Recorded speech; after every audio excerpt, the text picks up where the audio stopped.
စကိုင်းတိုင်းမြင်းမှုမျိုးနယ်မှာဖြစ်ခဲ့တဲ့လူဝင်စားဇလန်လေးပါမြင်းမှုမျိုးနယ်အလေရွာမှာတီတီဆိုတဲ့ကောင်မလေးကလေးရှိတယ်တီတီဟာလူမှန်တိသက်စားအရွယ်ထဲကတခြားကလေးတွေနဲ့မကစားတတ်ဘူးတယောက်တည်းပဲနေတတ်တယ်တယောက်တည်းငင်းငင်းငိုင်ငိုင်နဲ့တခုခုကိုမေးမောနေတတ်တယ်တီတီဟာညအိတ်တိုင်းအိမ်မက်တစ်ခုကိုထပ်တလဲလဲမှတ်နေတတ်တယ်အိမ်မက်ထဲမှာသူဟာအပင်ကြီးတပင်ရဲ့အမြင့်တေကြားမှာရောက်နေတတ်တယ်အဲ့ဒီနေရာဟာမဲမောင်ပြီးအသက်ရှူရတာလည်းခက်ခဲတယ်တီတီဟာကြောက်လန့်စွာနဲ့အမြဲနိုးလာတတ်တယ်ဒီအကြောင်းကိုသူမဟာသူမရဲ့အမေကိုပြန်လဲပြောပြခဲ့တယ်တီတီရဲ့အမေဟာညဘက်ဖျားမရှိခိုးပဲအဲ့လိုနေမှာဖို့နောက်ညတွေဖျားရှိခိုးပြီးအဲ့လိုပဲပြောပြီးခက်ပေါ့ပေါ့သဘောထားပြီးနေလိုက်တယ်တီတီဟာနောက်ညတွေမှာလည်းအဲ့ဒီအိမ်မက်ကိုထပ်မတ်ပြန်လေအပင်ကြီးတပင်ရဲ့အောက်အလင်းရောင်မရှိတဲ့နေရာမိုးလိုက်တာအသက်ရှူရတာခတ်လိုက်တာသူမဟာသူမအမေကိုဒီအိမ်မက်အကြောင်းထပ်ပြန်ပြောပြပြီးသူမကိုအရှိဘက်ရွာကိုလိုက်ပို့ပေးဖို့တောင်းဆိုခဲ့တယ်သူမကအဲ့ဒီနေရာကိုမရောက်ဘူးဒါပေမဲ့တည်နေသလိုမျိုးရွာရဲ့ပုံစံနာမည်လမ်းတွေကအစမှတ်မိနေတယ်အဲ့ဒီမှာသူမအရင်နေခဲ့ဘူးတယ်လို့လည်းပြောတယ်မိဘတွေကယုံငတ်ခဲ့မယုံငတ်ခဲ့နဲ့ပေါ့နောက်ဆုံးမှာတော့တီတီရဲ့အမေဟာယောက်ျားဖစ်သူနဲ့တိုင်ပင်ပြီးတီတီကိုအရှိဘက်ရွာကိုလိုက်ပို့ခဲ့ကြတယ်ရွာကိုသွားတဲ့လမ်းမှာတီတီဟာပျော်ရွှင်စွာနဲ့သူမနဲ့ရင်းနှီးပြီးသားလမ်းတွေလိုတန်းမတ်ပဲသွားတယ်ရွာကိုရောက်တော့လဲလမ်းမကြီးအတိုင်းမသွားပဲရွာလမ်းကြီးလေးတွေနဲ့လမ်းညွန်ပြီးသူမရဲ့အိမ်ရှိတဲ့နေရာကိုသွားခဲ့တယ်နောက်ဆုံးမှာအိမ်တစ်လုံးရှိမှရက်တန့်ပြီးအဲ့ဒီအိမ်ဟာသူမအိမ်ပဲလို့ပြောခဲ့တယ်အိမ်ထဲကနေအသက်ကြီးကြီးမိမတယောက်ထွက်လာခဲ့တယ်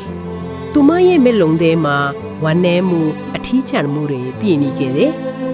တီတီကသူမကိုကြည့်ပြီးတိုးတိုးလေးနဲ့အမေလို့ခေါ်လိုက်တယ်အသက်ကြီးကြီးမိမကြီးကအံ့အားသင့်သွားတယ်ဘသူလဲလို့မေးတော့တီတီကအမေရဲ့သမီးဖြူထွေးလို့ဖြေလိုက်တယ်မိမကြီးလည်းသူ့သမီးဖြူထွေးပျောက်ဆုံးသွားကနှစ်အတော်ကြာပြီလို့ပြောလိုက်တယ်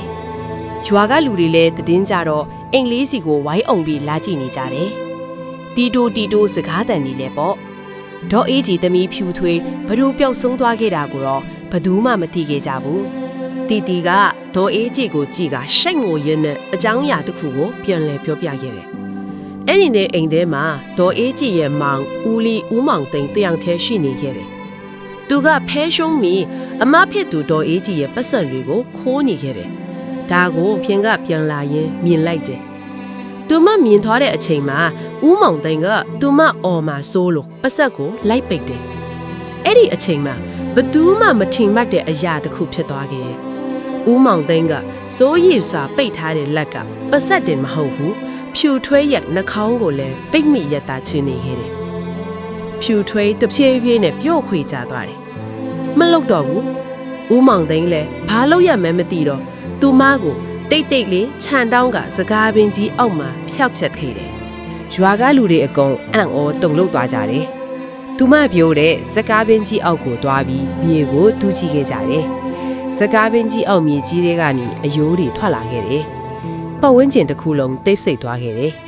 အမှန်တရားကဖုံးကွယ်လို့မရတော့ဘူးဦးမောင်သိန်းတယောက်လည်းနောက်ဆုံးမှာသူ့အမားကိုဝန်ခံခဲ့တယ်တကယ်တော့ဖြူထွေးကတတိမေးယုံပဲမိနေခဲ့တယ်ဦးမောင်သိန်းကဖြူထွေးတေးပြီးအထင်နဲ့မြေကြီးထဲမှာမြုပ်လိုက်မိတာတီတီဟာသူမအငင်ဘဝကအမေဒေါ်သိန်းကြီးကိုဖတ်ပြီးငိုတယ်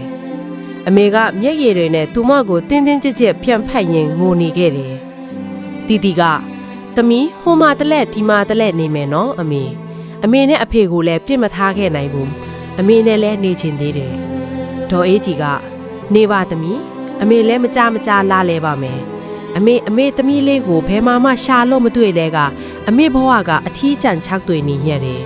အခုမှမယ်အမေသမီးလေးကိုပြန်ရတော့တယ်တချို့အမှန်တရားတွေကဖျောက်ဖျက်ဖြစ်လို့မရပါဘူး